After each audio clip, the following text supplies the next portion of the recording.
We choose to go to the moon in this decade and do the other things, not because they are easy, but because they are hard.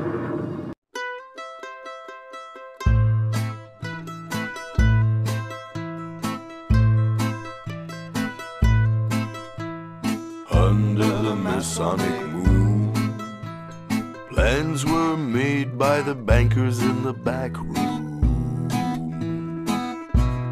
Get the president out of the way and hire Stanley Kubrick. Under the Masonic moon,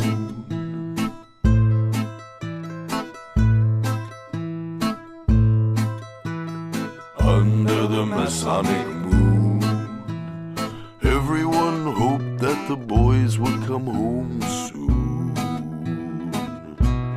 One more day and they'll drop from the plane and splash into the ocean.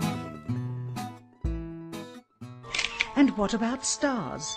On the moon, with no atmosphere, they must have been quite a sight to behold. Yet there is seldom any mention of them, if ever, by any of the astronauts on any of the missions.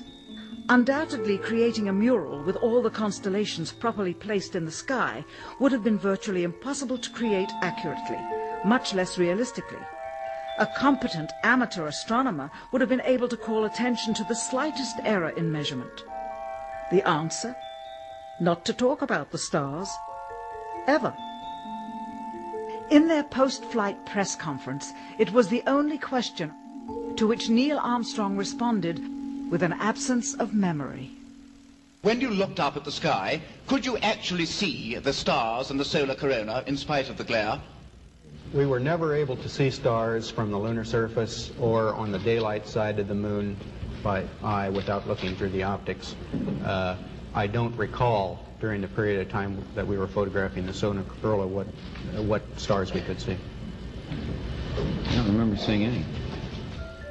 Years later, though, Michael Collins would remember seeing the elusive stars and wrote about them in Expeditions to the Moon. It seems his memory improved the older he got. Why don't stars appear in any of the photographs?